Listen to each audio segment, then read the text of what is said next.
Hello, welcome to PUTINWORKTV.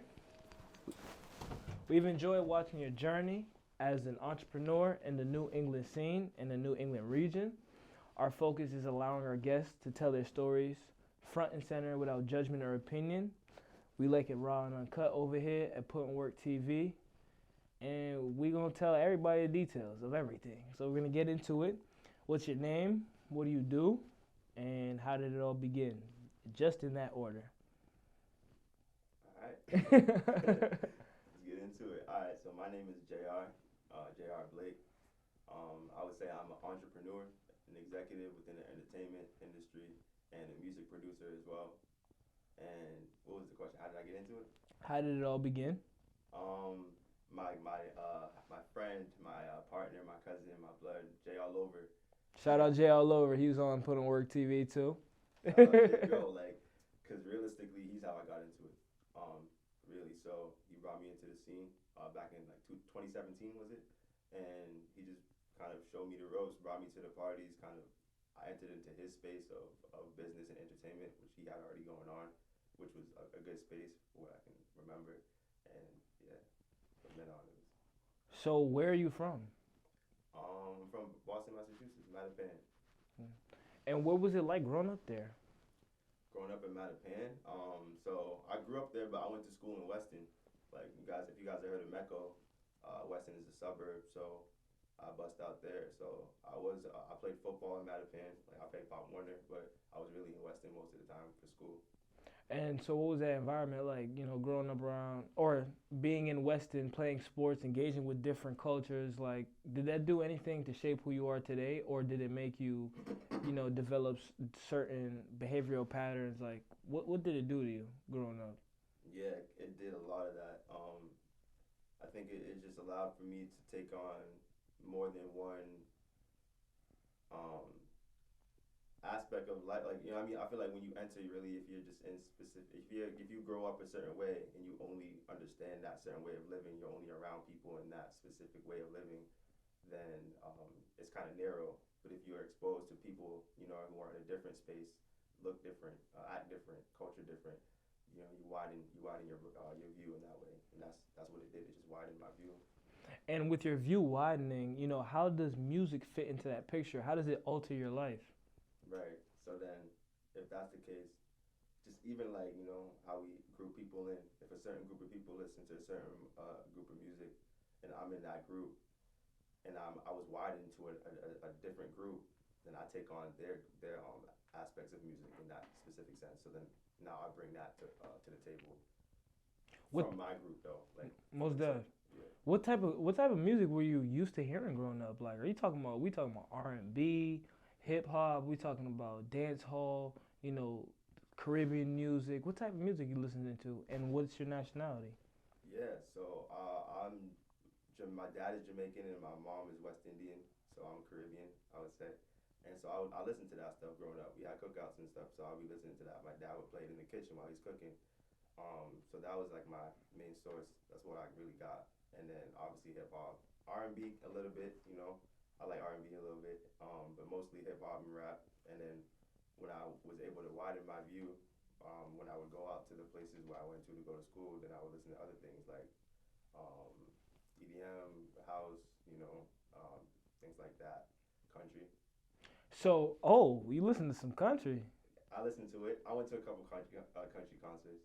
Did you ever get any backlash for that? Because I know, in black families, I have an auntie who listens to country music, and we always ostracize her for it. Even though we don't really care, it's the fact that she listens to country music. It's always something to say. Did you get that same reaction? Not really, because I didn't listen to it. I just listened to it when I was around in this, in the space that it was being played. Okay. But I didn't listen to it on my own. It wasn't part of your playlist. Okay, so how does producing come into the picture? Like, how do you start producing music? What tells you in your head, what, JR, like, I can make a beat that will make a song a hit, and them together is the creation of both of us. We're both artists. Mm-hmm. Yeah, so actually when I meant production, I should have specified it. I feel like it was more in a general sense. So like, I don't produce, I don't make beats, any of that. Okay. So maybe I shouldn't have said that. But when I meant production, it's like music videos, like okay. producing the whole vibe of like what You know what I mean? Because you have music, then you have the video, and the visual, then you have the language. So how does that start? How do you produce a visual for an artist that will convey the right message and will show people the right look, the certain swag, and it just sometimes you would rather see the music video, right? And it makes the song better Exactly. because there's a story you're watching unfold that aligns exactly with the lyrics of the song and the feeling. So how do you even do that? Because when you hear the lyrics and then you see the person and their mannerisms that kind of mesh with the lyrics, that hits even harder, right? And that's what I feel like I pay attention to in terms of production. Like, how do you produce a whole shebang? Like, everything hits. Like, A performance. a performance. Like, something like you put on a show. Like the music, the visuals. How do you make it so everything about music is so breathtaking when you take it in? I feel like that production is where it really hits. So the visuals and then you know everything like that coming together. So what type of production can we expect from JR? Like, are we looking for in the cut vibe, old '90s vibe? A fast-paced video, a lot of cars, a lot of things switching, transition, a lot of edits, maybe some unexpected edits, and like what type of production are we looking at when we're looking into JR's content? Yeah. So right now, I feel like it's definitely just edits. Like I'm really starting like the basics, just creating the song and then having like edits around that song. Just because like I'm on the iPhone and things like that. Just specific things I don't even have ready yet, like the equipment, so I can really like produce. But right now it's just like edits, like and like lifestyle edits, like you know what I mean? Because like and it's kind of also portraying some acting within those edits if I can, like just being on the iPhone, just you know what I mean. I just feel like I try it all just to experiment to see where I really want to end up. So it's an experimental phase right now. What do you try to give your audience when they see your art or they see your creativity? What do you want them to see or leave with? What sentiment you want them to leave with after seeing what you have produced? Sentiment. I definitely want to. I aim to hit people in the chest with emotion. Like I want them to feel like that shit is emotional kind of to them. Like wow, like I want to do something now. Or I've never seen that before. I've never seen it before. Like it's weird, but like whoa, cool. No, that's not weird. You want to provide somebody with a visual like I would never expect this video to go like this and for it to match up exactly with the song. Exactly. That's exactly what I did. and sometimes the most unexpected miscellaneous things are the most memorable because it's like you couldn't have expected it. So it's the best when it's that way. When did you know that you could do this? Like, what was your process of creating? How did you start creating? Like, you have to get into the zone. There's certain things that people need around them. Some artists go to the studio to smoke. They get into a state of mind. They know how to. So, how do you get into the zone, right? And what'd you learn from that? Yeah. To create, I need to smoke before. And then after that, I definitely need like so yeah, the space has to be just me and the producer or the engineer. Like I don't really like much people around. I definitely got to smoke before just to get my mind right. Got my water with me, and then after that, I'm just really good. Like I'm really simple with it. Like I really go in and I get out. Like real talk. Like I like just getting in and getting out. But yeah, I just feel like I definitely need my space. And what'd you learn from that? Like, what'd you learn about yourself? I learned that I really am like someone who takes this seriously. So like when that plays on how I like even kind of how y'all take music in for me. Like I'm not someone who's gonna be an artist to y'all, really. Like I'm an artist for me. Like I'm not gonna make music and put it out on Spotify and do all these things with it. Um, I'm just gonna make it and put it on SoundCloud and let y'all listen to it. Mm-hmm. That's a fact. So you're just gonna let everybody appreciate what you've created. Right. In that regard. So what motivates you the most? What's that driving force behind everything you do? Well, I think I believe I can contribute. I think I have things to say. I think the ways I can find answers for not just me but for other people. I feel like I can really help. So it's being able to actually take care and provide for other people that makes you want to keep pushing. It makes me, because like music is how the way music can affect a certain person is crazy to me. Like Yes. it can save a life, bro. You Like can and you can move somebody to tears. you can move someone to tears. Like if you can do that with this, that's my outlet. If I can, you know what I mean? If that was the best way I could help, it's just my outlet. Other people is different. When did you find out? Like, when's the first time you had an emotional reaction that let you know that you actually have influence behind what you're pushing? Um, Back in high school, one of my homies, he introduced to me Rap Chat. It was an app. You know what that is? No. It's an app. It was just like a free. You know how you cipher? It's an Mhm. app that you can cipher on. You send it to your friends. Okay, so that goes back into me taking shit seriously. Everyone was ciphering, but I was taking shit seriously. I was like going, like skipping, like I was in a study hall. I would go out to the stairwell, write like the song, record it in the stairwell, and then go back and then send it to my people. It's like, yo, like peep this shit, like, and then I would like make it like a fun thing for everyone. But the way people reacted to that was how I really realized, like, damn, like this is something I could probably get into, because it that like brought people together, and then we like kind of built a community around Rap Chat. Because they all collectively supported the effort. And then they had their own contributions. That it was something that you could do, and you could have your own like shine. You can like be your own person and kind of kind of rep your shit. You can talk your shit, and like that's the best thing, when you can kind of create a space where people can kind of be their best self in that space as well as watch you be your best self as well. So that's like it's almost like they accept being vulnerable because everybody's working towards a goal. That's I think that's respectful. And what do you wish you would have known before you started? What's something you didn't know? You know, it could be a component to being an executive, the stresses, the emotional control, the planning, or it can be, producing. Like what is the hardest part? You see what I'm saying? Like, what do you wish you would have known before you started? Three things. Um, I wish I would have known. I wish I would have known my industry more, like just kind of like how to best market myself, things like that. So technical things, I wish I known more. Um, I wish I just kind of set myself up better socially. Just kind of like understanding how to network, and you know who to network with, and how to get like create the best healthy scenario for that. That's two, and then three. Um, I wish I every day I'm wishing I know like more of who I am, and what I can do to better myself, so that I can contribute to this whole thing, make it that much more, you know, So you wish you would have known what you were capable of. what I'm capable of. Every day I wish I know. I wish I'm just able to know more what I'm capable of, and I Mm. wish I'm more disciplined towards those things.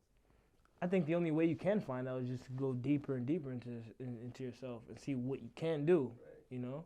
So what would you tell somebody who's looking to start their careers and get to where you're at, to the point where, they're not having to necessarily rely on an employer, and they're making their living doing something that they came up with, they executed, they planned for, they structured around, and made happen.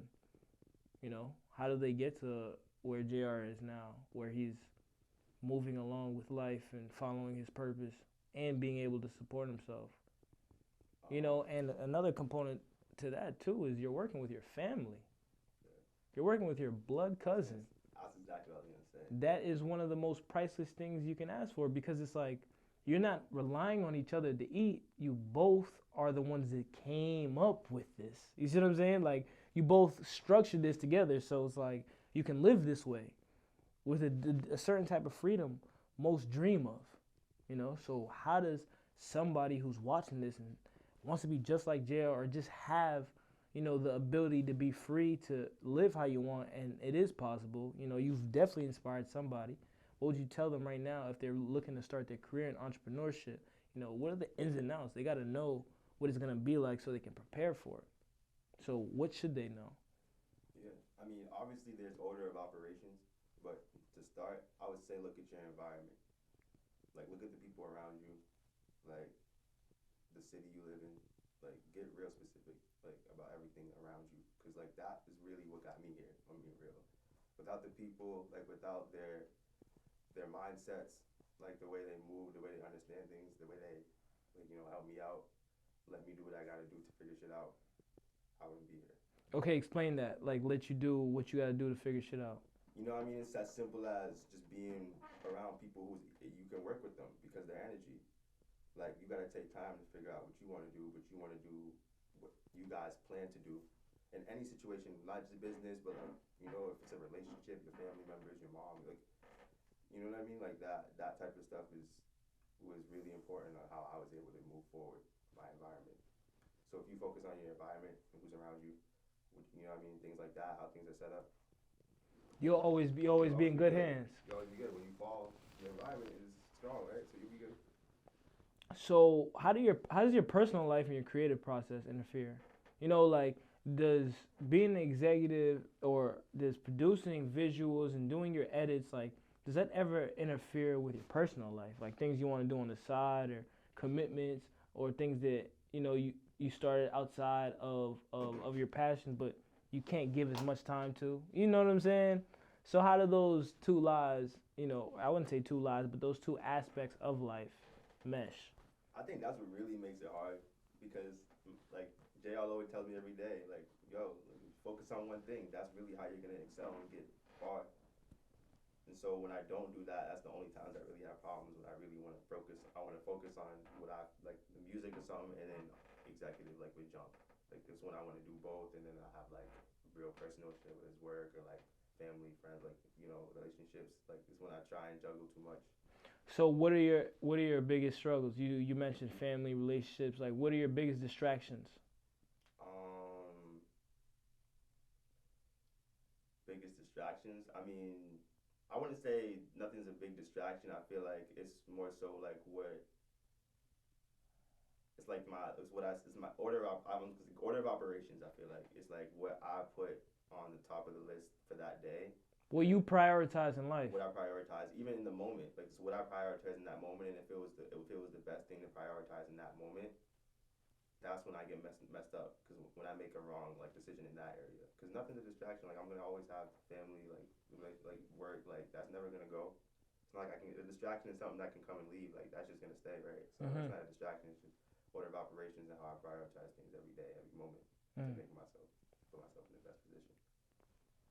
What's one of the most valuable lessons you learned being the head of something or being in charge of something?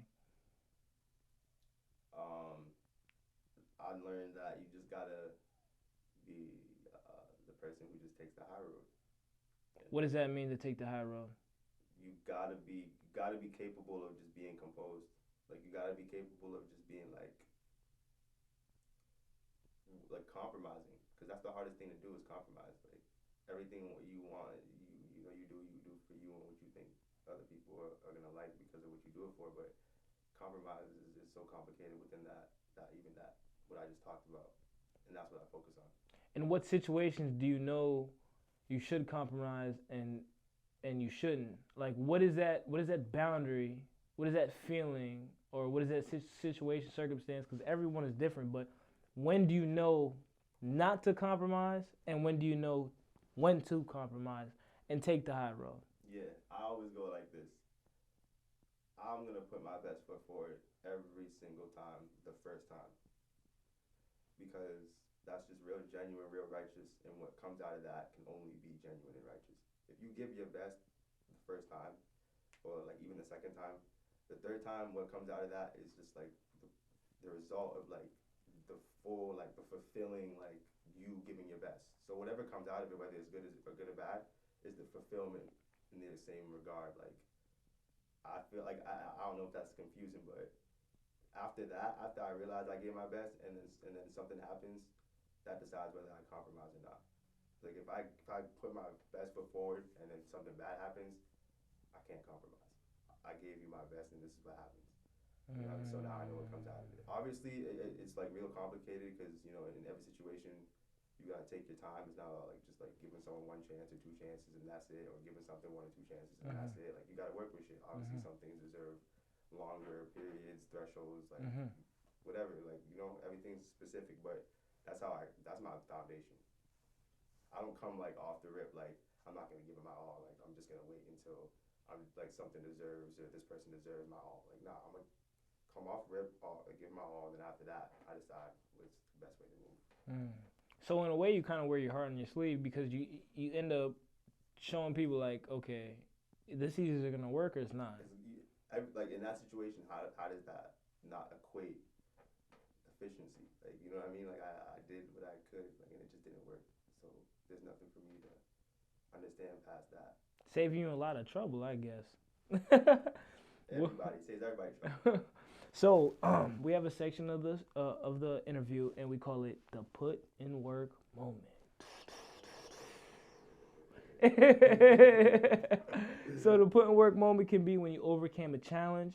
It could have been the first time you got that LLC paper and you just felt like a boss, or you told somebody to do something and they respected what you said immediately. A put in work moment is just you felt proud.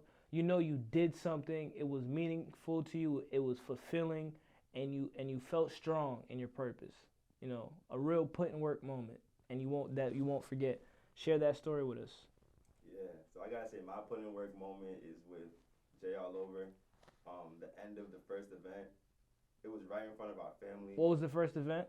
First event was called Blake Family Bashment. What was it about?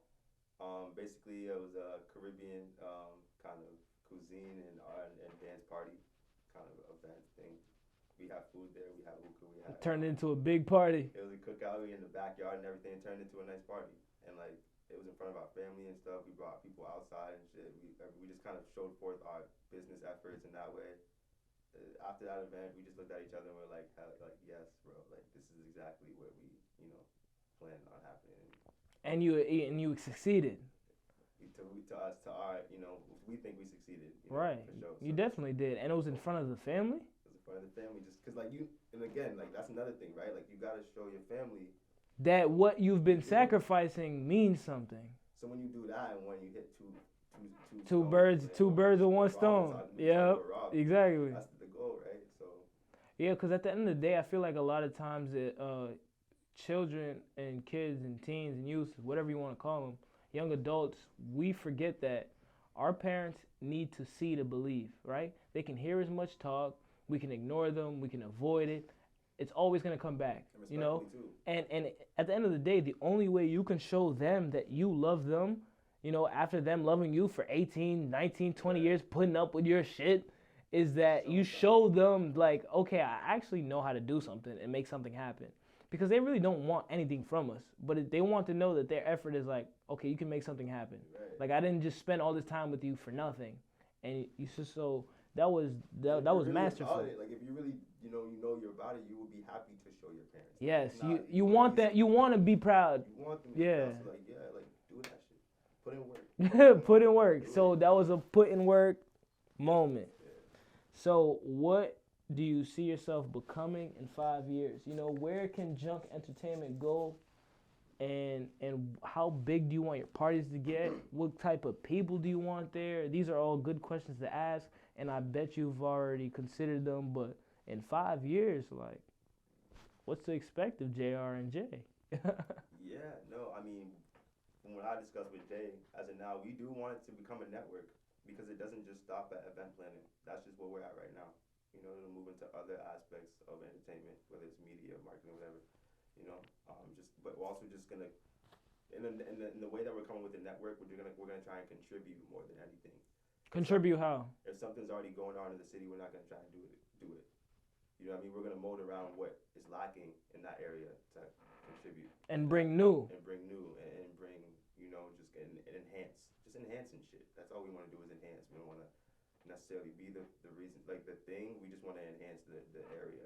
I think you guys can be a pillar for real entertainment in Boston because that's really what everybody in 617 needs. We don't have a nightlife. Clubs end at 1 a.m. Some places aren't even good to go to. Some places people never pull up. And you want the black community there as well because we turn shit up. Exactly. So it's like if you guys become a pillar of, real entertainment, real pleasure, people are coming through and they're always leaving with a memory. They saw a bad girl there. They had a good time. They heard good music. They were vibing. They met people, whatever.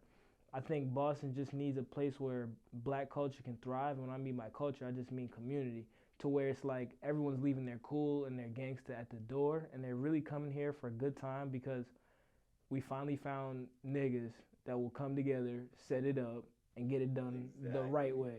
Exactly. You know, you can't ask for anything better. You Thank know, you. because we really don't. Sometimes we really don't want to go to those other parties, but we don't got nothing else going on for us. See what I'm saying? So, Junk Entertainment, yeah, let's pull up over there. We know what it's gonna be over there. We know what it's good for. You see what I'm saying? Yeah. So that's definitely good. You guys keep working towards that. But I want to also ask you, the state of New England. You know, where can we go with this in terms of art, in terms of entertainment, in terms of the scene, in terms of just the progression we're making creatively as a group, as a collective, and we're all working together, you know, to execute our personal missions, which is gonna be, it's a shared mission. Because if everyone's working towards a goal, everyone's goal getting achieved means everybody grew. Right. So it's boundless respect for everybody. So, you know, what's to it in 5 years? In 5 years, yeah, I mean, definitely trying to branch out of New England itself, trying to create ourselves, you know, a pillar in New England, like you said, as that party throwing company that can accompany that, embody that, you know, that space for people. But we also want to, like, you know, be national. We kind of want to go national with it too. We want to be in different states, kind of bringing that same culture that, you know, we have in Boston to another state, kind of having that pride, you know. So we want to be a staple in that way as well. And the network, we're not just going to be party throwing, right? So we're going to be doing other things that will involve us to kind of travel in that way as well. So we want to represent Massachusetts, Boston, Massachusetts, you know, in that same regard, too. And you repping for sure. Thank you, J.R. Blake. You know, Mr. Boss Man, Mr. Executive, Mr. Hat on and Dewey on. That was my last question for you today. I want to say thank you for coming to Put in Work Studios and really putting in work today, sharing your story and giving some inspiration to those who may want to do what you do or live as free as all creatives do. So thank you for, you know, coming through. And if there's anything you got to say, you know, tell the people right now. Speak in peace. Thank you. Put in Work TV. We just did a whole thing, shebang. Watch the magic happen.